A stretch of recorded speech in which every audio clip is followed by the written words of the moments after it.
Hello students, कैसे हैं आप सब। आज की क्लास में आपका बहुत बहुत स्वागत है। आज हम जॉन गाल्सवर्थी की एक बहुत ही कमाल की और क्लासिक कहानी क्वालिटी को पूरी गहराई से समझने वाले हैं। मैं आपको ये चैप्टर एकदम सिंपल और आसान हिंदी में समझाने वाला हूं ताकि एग्जाम में आपका एक भी मार्क्स ना कटे और कहानी का हर एक कॉन्सेप्ट आपके दिमाग में एकदम छप जाए। तो बिना किसी देरी के चलिए शुरू करते हैं। अब देखिए, सबसे पहले ये समझना बहुत जरूरी है कि इस कहानी का मेन थीम आखिर है क्या। पूरी कहानी में ना एक बहुत बड़ा टकराव दिखाया गया है।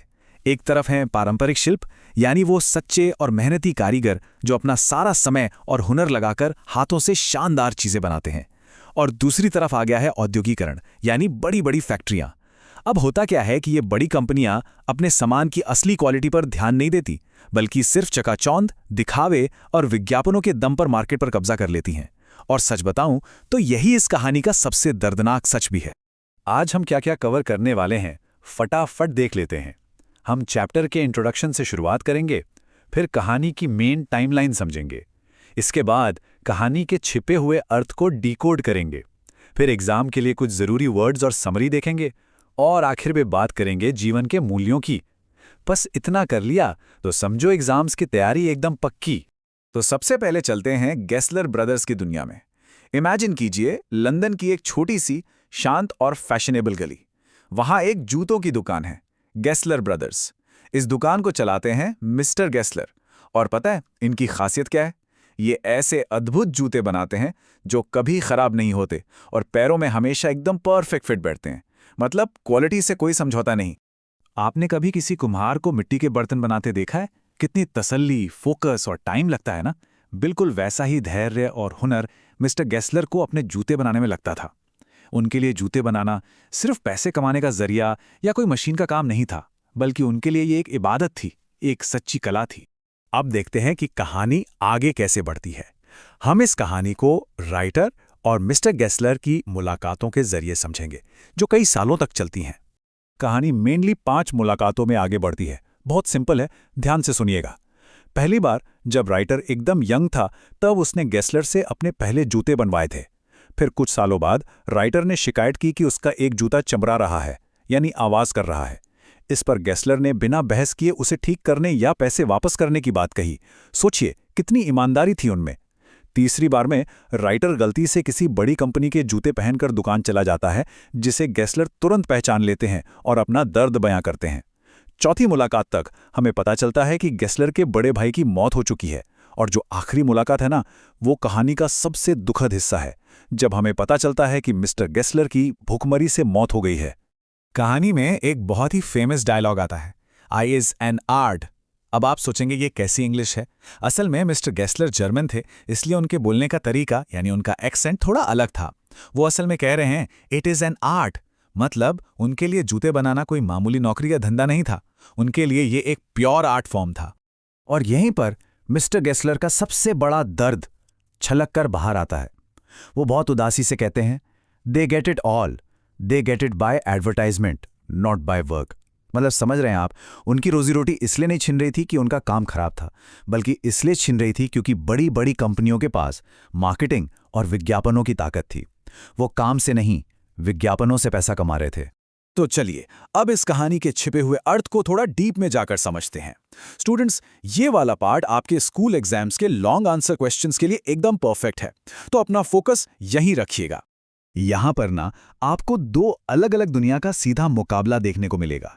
एक तरफ मिस्टर गेस्लर हैं, जो सिर्फ ऑर्डर मिलने पर जूते बनाते हैं, सबसे टॉप क्वालिटी का चमड़ा यूज करते हैं और अपने काम की पूजा करते हैं।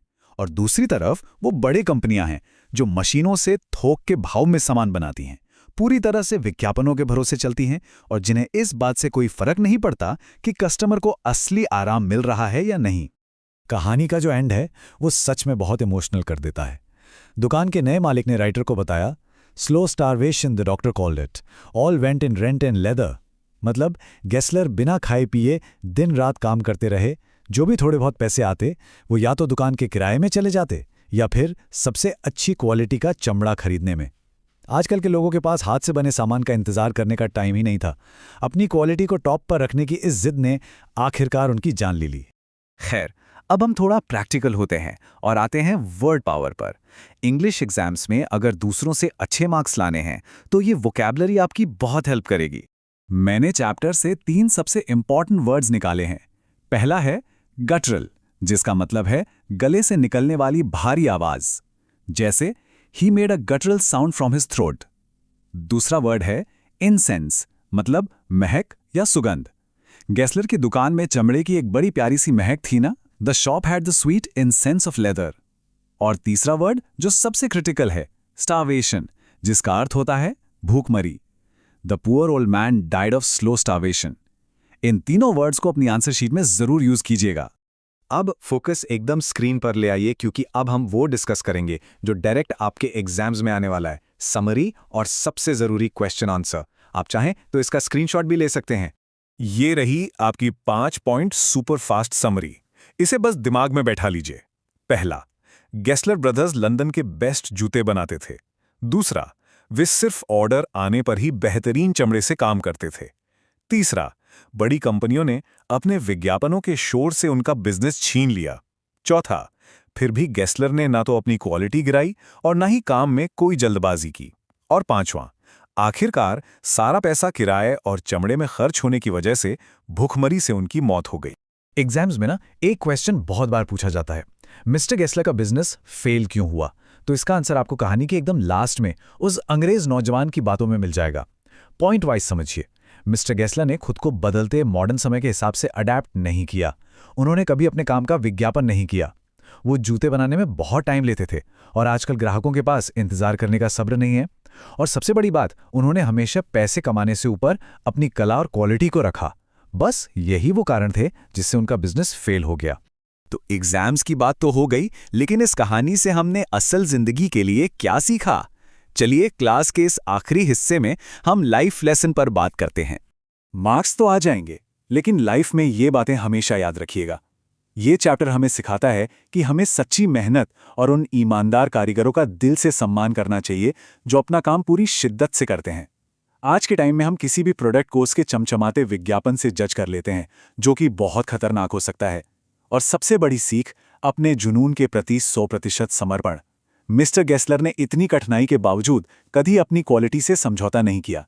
अब जाने से पहले मेरा आप सबसे एक सवाल है, मुझे कमेंट्स में इसका आंसर जरूर बताइएगा। आपको क्या लगता है, क्या आज की इस फास्ट पेस्ड मॉडर्न दुनिया में सच्चे और पारंपरिक कलाकार सरवाइव कर सकते हैं? क्या उनके लिए कोई जगह बची है? इस टॉपिक पर अपने थॉट्स कमेंट सेक्शन में ज़रूर शेयर कीजिएगा। मुझे आपके आंसर्स पढ़ने में बहुत मज़ा आएगा। आज की क्लास में बस इतना ही। सीखते रहिए, आगे बढ़ते रहिए।